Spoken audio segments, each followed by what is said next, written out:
Welcome to Worst to Best, a series where I'm ranking every gun within a weapon class in Call of Duty Vanguard after I unlock Diamond Camo and have tons of experience with each weapon. This episode is all about the sniper rifles, including the newly released Garenko Anti-Tank Rifle. I had enough time to level it up for this video, and it is quite the intriguing weapon. So we're going to jump right into things. All I ask, if you enjoyed the video, make sure you tap that like button, and please consider subscribing to the channel. You see the graph on the screen right now. I'm trying to improve those stats. They're kind of embarrassing. So if you like what you see, consider subscribing. So with that said, coming in at the number 4 spot, the worst sniper in Vanguard is the Kar98k. Now, I loved the Kar when I started using it, and arguably it's probably the best sniper rifle straight out of the gate without any attachments. Its one-shot kill area is respectable, going all the way down to the groin. It also has a slightly faster fire rate than other bolt actions. So why is it sitting at worst? The reason I consider the Kar the worst is because it hits its ceiling fairly early on. As you level up the Kar98k, it doesn't improve much, and all the other snipers end up being significantly better when you start stacking on attachments. These are the 3 different damage profiles you can get on the Kar with every possible damage attachment combo. It's nothing that special. It's actually the exact same damage profile as one of the upcoming snipers in this video. The last thing worth mentioning is important if you like using scoped snipers, and that is that the Kar has what I like to refer to as scope block. Any optic with a magnification higher than 2.5x, which includes the default scope, will result in a bullet-by-bullet reload. It's a neat attention to detail, but it slows reload time down significantly. The Kar is one of 2 snipers that has this mechanic, but it's far more annoying on the Kar than it is the other sniper. So yeah, the Kar is pretty decent when you first start using it, but as you'll see, the other snipers have far more potential. That brings us to the 3rd place sniper on this list, which is going to the Type 99.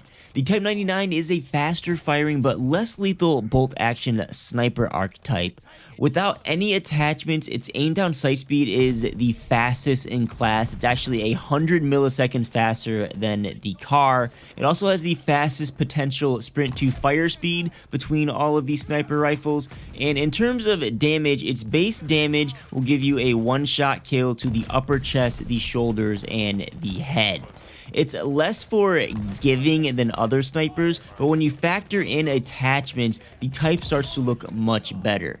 And keep in mind, all these one-shot kill areas will retain a faster aim down sight and movement speed than the other snipers. The type is also the only sniper with access to the vital proficiency, which is good news if you want to make a really fast aim down sight build, because you can still have that big one-shot kill area. But as you'll see in my class setups towards the end of the video, I found that maxing out the aim down sight speed on the type makes the weapon feel very awkward. The fire rate on this weapon is actually pretty slow, so what ends up happening is you'll fire a shot, you'll scope out, and by the time you scope back in, you can't fire your weapon again because you're still in progress of rechambering.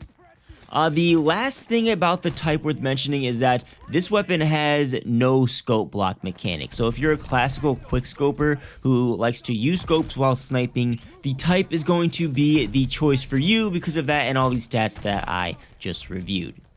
Runner-up at the number 2 spot for these sniper rifles is going to the 3-line rifle, which is a high damage, I would say slow sniper rifle archetype, but the 3-line actually isn't that slow. It has a slower base movement and scoped walking move speed, but the fire rate for the 3-line is the same as the type, and the aim down sight speed actually is the same as the Kar. So in reality, the 3-line rifle is a deadly sniper rifle with a one-hit kill area from the knees and up, which includes the biceps and the shoulder, making it a very consistent sniper rifle when it comes to one-shot kills. There are 2 additional damage profiles when you throw attachments into the mix. You can see the British Mags one-shot kill on the right. This is an attachment you should steer clear of. The British Mags are not good. If you want a speedy sniper rifle, just use the Type 99. The middle is where the money's at though. You can expand the one-shot kill to anywhere on the body except the hands and the feet. The strip section on that left profile is specifically for the Empress barrel. The Empress barrel has this weird quirk where it gives you a big boost in handling and aim down sights at the cost of reducing your damage to a one-shot kill to the neck and the head up until the first damage fall off, which you can see on the screen right now. Once you get beyond that damage fall off, it will reverse to its base one-shot kill area, which goes down to the knees, and this is only if you're using the Empress barrel by itself, so avoid doing that. Always combo it with that 20-round mag. The only other downside to the 3-line rifle is you do have to worry about the scope block bullet by bullet reload. The good news is though, unlike the Kar, the 3-line has access to some pretty good magazine attachments, like that 20-round mag. It's arguably one of the best attachments on this sniper that you're likely going to want to use, so scope block ends up not being too much of a concern in the long run. So yeah, the only real downside to the 3-line rifle is that it's a bit slow in the movement speed department, but that's a fair trade-off for how powerful and for how easy to use this weapon is. It was easily the best overall sniper in Vanguard up until Season 1 went live. Season 1 added a new sniper rifle, which if you used it, it's no surprise that the Garenko Anti-Tank Rifle is the best sniper rifle at the #1 spot on my list here. It is leagues ahead of the 3 launch snipers. Now, what exactly makes the Garenko so good? Well, it's this. Yes, the Garenko is a one-shot kill everywhere on the body. Without a doubt, it is the most consistent and most reliable sniper rifle in Vanguard. The only time you will be getting a hit marker with the Garenko is if bullet penetration is involved. So for example, if a target ends up going behind cover and you take a shot at their hand, you'll get a hit marker. It is extremely good, and it's a very straightforward weapon as well. There's no damage altering attachments that you need to worry about, so you can kit your weapon to help out with mobility and other important stats that makes the weapon easier to use.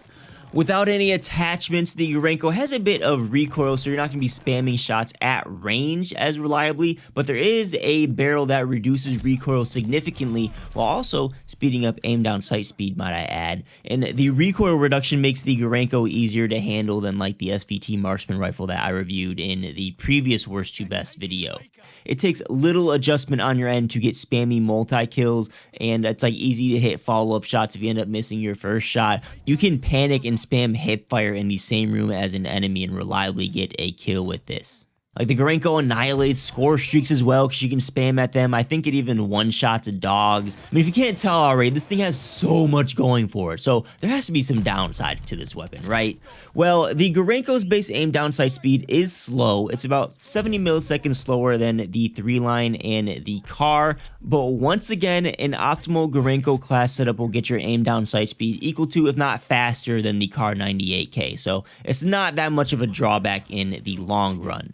The one lingering downside is the Garenko does have slower movement speed. It is a giant weapon. You're going to be running noticeably slower with it than the other snipers. But shoot, that is a trade-off well worth making in my opinion. The Garenko has insane firepower while remaining competitive in all the other important sniper stats. It's hands down the best, and if you disagree with me, you're crazy.